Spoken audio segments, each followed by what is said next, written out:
Okay, then itatrace ko muna ito kasi yung pinaka problema natin eh. Concentrate tayo dito sa selector switch na to. So itong mga wire na to pumunta yan sa transformer. So ginawa ko siya ng diagram. So ito yun.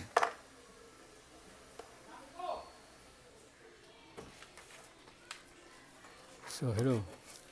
So okay, ito ginawa ko siya ng wiring diagrams para masundan natin kung saan pumunta itong mga wires na to. So ito na yun. Ito na yung transformer. No? Ayan, ito na yan. So yung mga wirings niya ito, lagyan ko na ng color coding. So ganito lang naman kasimple yan eh. So pag pinlagay naman na yung 110 volts natin. So either 0 volts dito, then ito yung 110 volts. Or vice versa kasi AC eh. Alternate current naman yan eh. Alternate voltage. So pwede sila magpaligtad. So ito yung 0 volts no. Pagpasok ng 0 volts natin, dadaan siya sa windings. Mga windings, coil windings no. So hanggang dito lang siya. Sa pagdaan niya, mahinto siya dito, at dito. Kasi open na to eh. So ganun din sa isang side, ganun din. Same side yan parehas. Sa pagpasok nila, mahinto siya dito. Yan. Kasi ito, nakadesign kasi itong mga wires nito. Different voltage yan from 110 volts, 120 volts, 220 volts, up to 240 volts. So pag itong dalawa, white and gray, ang pinag-connect mo dyan, so sigurado 220 volts ang makukuha mo dyan, 240 volts. So, kasi ito alos buong windings nagamit eh. So ngayon, pag ito namang yellow, ang kinonect mo sa red, so makakakuha ka dyan, mababa na. So either 110 volts. Yan. Or yellow to black.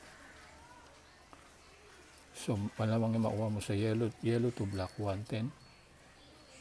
Then yellow to red 120. So kasi ito wala siyang nakalagay na markings eh. Kaya ganito na lang ginawa ko eh. So ngayon, ang ginawa kong pinag-connect kong dalawa is yellow and red. So itatry ko muna yan. Pero naka-disconnect to ah. So yellow and red lang muna ang nilagay ko. Kasi dito, nung nakita ko yung wirings, ito, yellow 110, gray 120, red 220, and white 240. So, itatry ko itong connection na to. So, okay, ito, dinamperan ko muna. Yellow at red. So, try natin. Okay, check natin ngayon kung magkakaroon siya ng supply. On ko, plug in. On.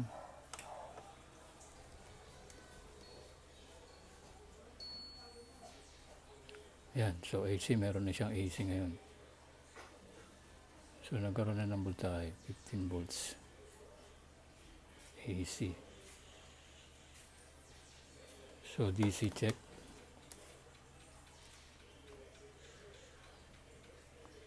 Okay, meron na siyang DC. Kanina wala ito eh. Okay na. Nagkaroon ng supply yung capacitor. So okay, gumana na yung transformer na malaki.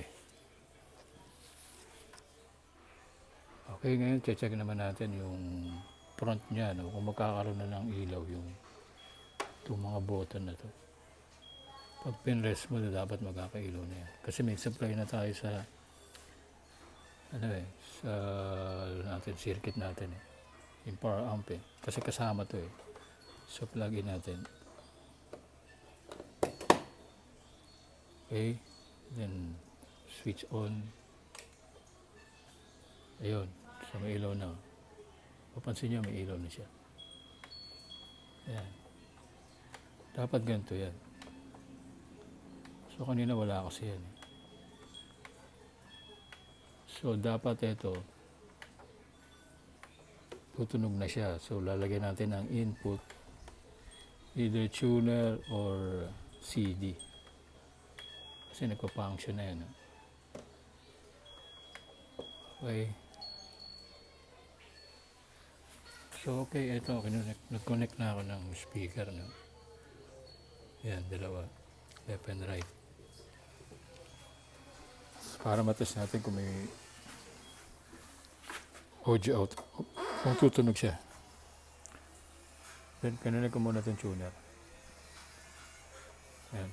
Para sa input natin. Sa plug-ins.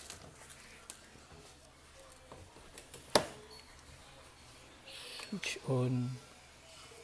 So, lalagay ko sa tuner. Yan, ilaw. Then, tuner. So, dapat may tunog na to eh.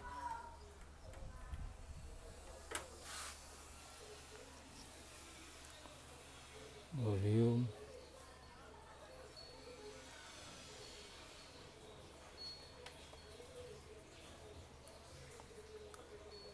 So, wala.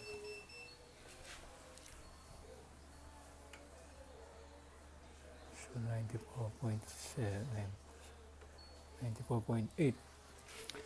Dapat tutunog na to. Kaso walang output.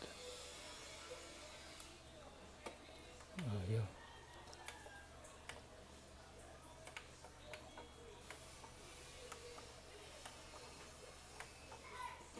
So kahit hissing sound, wala. So pag tinap mo to, yung may out niya, dapat mayroon to eh. Mag-hum dapat yan. Kaso wala. Tingin ko rito may iba pang problema to. So either may kulang na supply o may natrap na supply. Pero naman pumasok na yung supply niyan dito kasi nagkaroon na lang tayong supply dito sa capacitor eh. Meron na yan. So i-check, double check ko yung mga circuit kung board kung may mga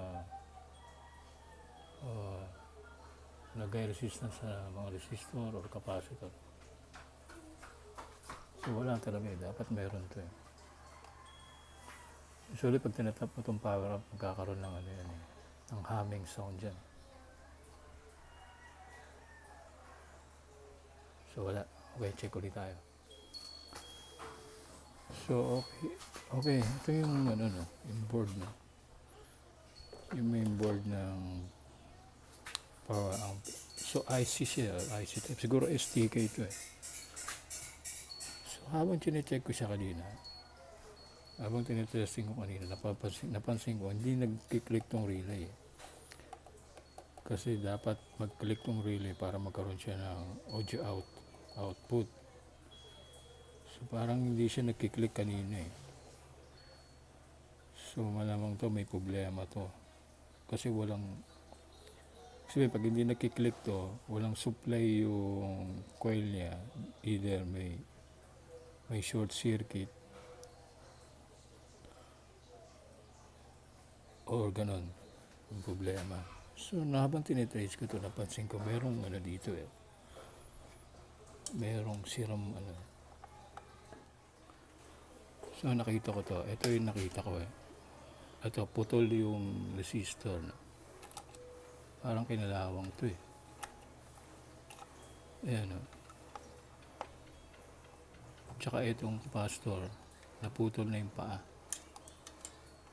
Okay, kinalawang na rin. Ayan o. Ayan. So siguro itong dahilan eh, kung bakit ayaw mag-click ng relay. Pero although malayo siya sa relay, siguro connected eh, kasi wala ring audio out eh. So ito siguro ang cost niya. So check natin. Actually kinalawang na eh, pati yung ano. yung paa eh. So ito is R332. So hindi na makikita yung value kung anong value. So ngayon meron akong diagram dito eh. So ito yung sinasabi ko sa inyong relay. So ito yun, ayaw mag-click.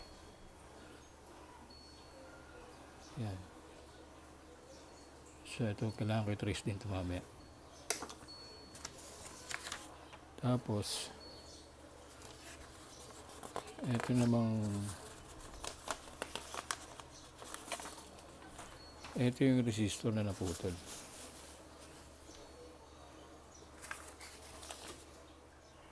So ito yun, 332. Tapos ito yung capacitor na kinalamang din yung paa. Ito yung kinalamang. Hindi na rin makita yung kung anong value. Pero good thing meron tayong diagram na nakuha. So ito yung value niya, 100K. Tapos yung capacitor, ito 47 microfarad, 25 volts. So try ko munang hanapan to. Then papalitan ko. So kung mag-okay na siya.